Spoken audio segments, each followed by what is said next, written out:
Hongkong, teman-teman. Silakan Pak Sandro, sudah tepat kami persilakan. Ya. Oh, sambil lihat videonya Pak Sandro dulu nih. Kakak yang dulu kan bisa langsung.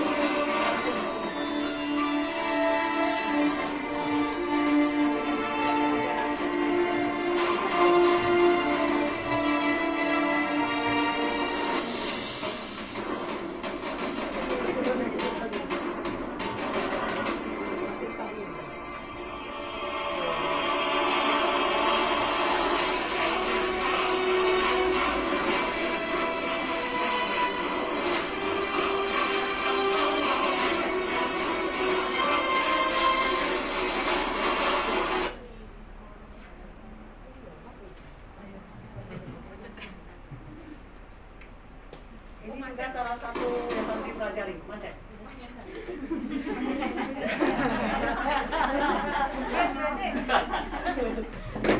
Tepuk tangan untuk semuanya dulu. Ya, sebelumnya saya ucapkan banyak terima kasih ya. Sebenarnya suara saya itu kenceng tanpa mic ya sebenarnya. Karena udah terbiasa, sebaiknya nggak usah pakai mic deh. Karena saya sebenarnya kangen dengan kondisi yang seperti ini ya. Dulu pekerjaan saya hampir 7 tahun ketemu dengan hampir 1000 manusia dalam satu hari. Jadi saya kembali lagi bahwa ketika sudah mulai ngobrol dengan orang yang jauh lebih banyak, itu senang sekali. Sekali lagi saya terima kasih buat Christian Action yang sudah memberikan undangan untuk saya sedikit cuap-cuap ngobrol. Sebenarnya kalau dibilang YouTube sih baru kemarin sore. Kembali lagi saya masih anak kemarin sore, nggak terlalu wow. Tapi saya berharap bahwa atas apa yang saya punya, saya ingin berbagi. Saya ingin sampaikan kepada semuanya dan akhirnya saya bikin komunitas YouTuber Hongkong. Jadi dulu sempat berpikir di 3 tahun yang lalu bikin komunitas apa ya yang belum ada di Hongkong. Kalau pengajian sudah banyak, kemudian tari, terus rias, apapun semuanya, terus tercetuslah bahwa YouTube. Karena sekarang udah eranya YouTube dan sekarang udah tahun yang ketiga dan sudah semakin banyak teman-teman yang bermain YouTube dan semakin banyak yang juga sudah menghasilkan. Jadi saya sebenarnya nggak perlu kenalan ya, udah nama saya Sandro, paling ganteng di sini saya rasa. Iya. Bener kan? sudah tidak bisa dipungkiri lagi, itu sudah bosan. Jadi sini saya mau ngomongin tentang bagaimana, langsung saja ya, sebenarnya kemarin pesanannya adalah struggle atau bagaimana sih kita harus bisa konsisten dalam bermain YouTube. Yang pertama, mungkin saya ingin ceritakan bahwa kenapa sih teman-teman bermain YouTube hampir 85 atau 90% pasti pingin ada gajian. Betul. Jadi yang pertama pasti itu. Jadi pada saat kita berasumsi bahwa ketika bermain YouTube itu ternyata gajian dan nanti dapat duit enak, hanya upload video dapat duit. Sederhananya kan seperti itu kan. Tetapi pada prosesnya yang sudah menjalani itu luar biasa ya. Jadi lika-liku laki-lakinya, jadi prosesnya dalam bermain YouTube itu tidak sederhana yang kita bayangin gitu loh. Bahkan sekarang udah pada rame bagaimana bermain YouTube instan dan dapat duit banyak. Dan ternyata sekarang bisa mengakali YouTube itu udah bisa. Nah, penasaran juga kan? Jadi saya tidak akan sampaikan itu karena di komunitas saya pertama memang awalnya adalah memberikan pemahaman bahwa YouTube itu tidak sederhana yang kita bayangin, tetapi juga tidak sesulit apa yang kita pikirkan. Nah, bingung ya? Tidak sederhana yang kita bayangin, tapi juga tidak sesulit yang kita pikirkan. Bayanginnya kan agak repot ya, itu menerjemahkannya. Jadi intinya bahwa YouTube kalau sederhananya isinya hanya cuman konsisten dan persisten. Hanya pada 2 hal tersebut. Perkara kontennya itu cakep, perkara kontennya bagus, itu episode kedua dan ketiganya. Episode pertamanya adalah bagaimana teman-teman itu bisa konsisten dan persisten. Itu artinya konsisten itu begini. Pada saat kita mengawali, kita harus tahu tujuannya untuk apa sih. Selama ini yang kita tahu ya udah, kalau mau vlog ya vlog, kalau udah mau cerita ya cerita, kalau mau campur-campur ya sudah, suka-suka kan. Nah, ada contohnya semuanya. Kalau yang campur-campur, teman-teman tahu Atta Halilintar kan? Yes. Ya, tahu. Itu salah satu contoh konten yang campur. Jadi dia itu memasukkan segala sesuatu tentang dia. Perjalanannya akan panjang karena campur. Yang kedua lagi, yang persisten, yang satu konten. Contohnya ya yang YouTuber gede aja, Deddy Corbuzier. Dari sekian tahun itu kan dia cuma ngomong aja. Awalnya motif, habis motif terus ngomong, sampai sekarang dia tetap ngomong. Channelnya kan cuman begitu aja kan. Nah, itu yang saya bilang bahwa channel khusus. Ada channel campur dan ada channel khusus. Ini bentuk ya, ini bentuk dari ciri channel secara garis besar yang mana yang mau kita pilih. Jadi kalau campur-campur yang terjadi, algoritma YouTube itu akan bingung. Tapi di dalam YouTube juga ditulisin personal. Jadi personal blog atau disebut sebagai ya diri kita. Nah, itu seperti channel saya. Jadi kalau itu berharap ada uang, maka jumlah videonya juga harus banyak. Makanya kenapa Atta Halilintar itu bikin kontennya sehari sampai 3. Sampai capek-capek kan. Nah, sedangkan kita di sini pertanyaannya, tapi ada yang satu sudah stok 1 bulan juga sudah ada. Nah, jadi makanya saya juga ingin menghadirkan, jadi tidak hanya teori, tidak hanya, tetapi sudah dipraktekkan sama teman-teman kita sendiri yang ada di komunitas YouTube. Nah, yang pertama itu. Terus yang kedua, itu kalau jenis channel ya. Terus banyak banget channel itu, hampir kalau dikategorikan itu luas ya. Ada yang masak, ada yang jalan-jalan, ada yang kemarin baru saya bahas sedikit itu tentang healing, atau kita nggak ngapa-ngapain, cuman jalan aja di kota-kota, di lorong-lorong, di pasar-pasar, kita itu cuman jalan aja. Itu juga ada penontonnya. Kemudian ada juga yang alam. Jadi kayak sungai, kameranya itu ditaruh di tengah sungai. Hampir 1 jam sampai 3 jam. Penontonnya juga ada 1K, 2K. Jadi nggak terbatas gitu. Jadi nggak terbatas, tinggal bagaimana mau kita gitu. Jadi bagaimana kita seperti apa, di channel itu mau dibikin apa. Teman-teman maunya kayak gimana. Tapi kalau menurut hemat saya, mau kejar duit ya, itu butuh waktu ya. Butuh waktu dan butuh teknik dan butuh strategi. Tidak akan saya bahas di sini. Karena di sini bagaimana struggle tadi. Saya udah dipesenin bahwa ngomongnya adalah struggle. Ngomongin masalah struggle itu kembali ke tujuan. Apa tujuan kita? Pernah teman-teman ngelihat konten yang setidaknya gambarannya itu untuk apa sih? Ada salah satu channel sebenarnya banyak yang kepingin bisa saya sharekan di sini. Channel namanya channel 1%. Jadi channelnya itu berisi tentang pendidikan. Jadi bagaimana psikologi, bagaimana, dan dia khusus membahas memang itu. Terus ada juga channel yang digunakan untuk campaign atau kampanye. Jadi sosial media YouTube ini juga buat kampanye juga bisa. Contohnya ya, nanti kita lihat aja nih.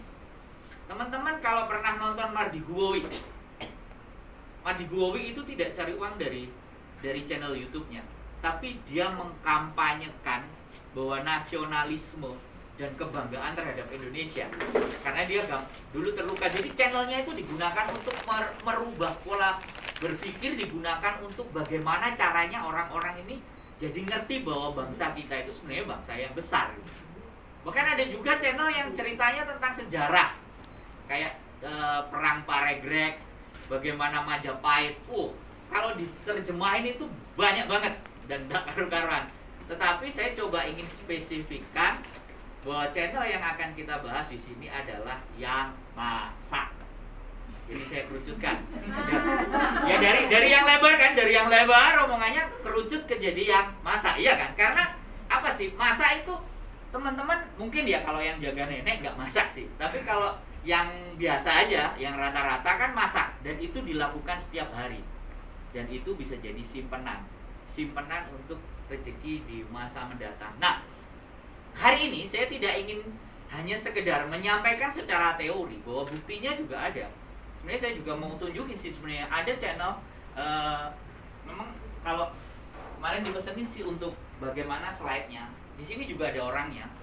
Di komunitas YouTube itu ada channel bikin kue. Sekarang jumlah subscribernya hampir mendekati 82K. Mau dicari nggak di? Boleh, ada. Noni Pawon SA. Nanti satu-satu sampai yang ada di sini. Nanti dicari di situ juga. Karena saya nggak ingin ngomongin teori ya. Saya ingin ngomongin bahwa fakta dan kenyataannya itu ada dan gajinya nanti bisa kita langsung tanya. Pak Sandro, Ya. sambil menunggu itu, Betul. saya ada pertanyaan. Boleh. Jadi kita tadi kan Pak Sandro kan bilang tergantung kita kontennya mau apa. Yes. Sekarang kita ketika mau bikin YouTube itu kita mesti melihat pangsa pasarnya. Kayak kalau Kak marketing kan kita mau menjurus kepada satu market. Berarti apakah pakai Kak? Kita mau melihat pangsa pasarnya, baru kita bikin konten atau bikin konten sendiri yang kita merasa kita mau. Ya, ini pertanyaan menarik. Jadi, apakah kita bikin apa yang dimaui pasar atau apakah kita bikin apa yang kita mau? Kalau menurut pribadi saya, Pawon. Pawon saya. Saya ketik dulu ya. Jadi contoh. Nanti sayang sampai mati oh. Lagunya. Pawon itu dapur. Nggak ada noninya, Pawon. Pawon SA. Pawon. Nggak ada noninya, nggak ada noni Pawon. Noni arek video. Iya. Pawon SA nggak ada noni. Saya kira pawang. Pawon. Pawon itu bahasa Jawa dapur. Iya. Nah. Oke. 7,8.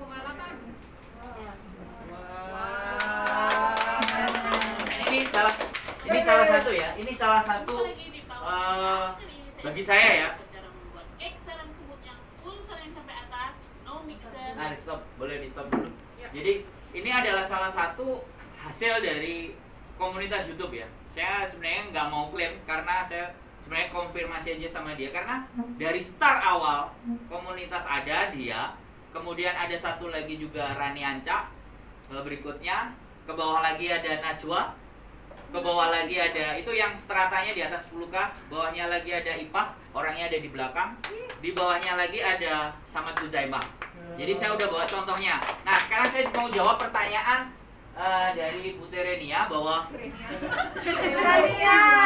oh Ibu Tania, maaf, Bukan Terelie ya. terlalu serius karena dilihat orang cantik semua jadi agak-agak gimana gitu. Udah lama nggak ngomong gitu. Jadi kayak gitu. Mbak Tania bilang, Ibu Tania bilang bahwa sebaiknya kita ngasih apa yang dimau pasar atau apa yang kita suka. Ini pertanyaan yang menurut saya bagus. Jadi yang pertama basicnya kalau sampean melakukan sesuatu yang tidak sampean sukai, kira-kira seneng apa enggak? Nah, satu itu. Tetapi ketika sampean suka dengan apa yang sampean senengi, tapi tidak disenengi dengan pasar, kira-kira laku enggak? Ya enggak. Kan? Kayaknya. Jawabannya kan kayak gitu.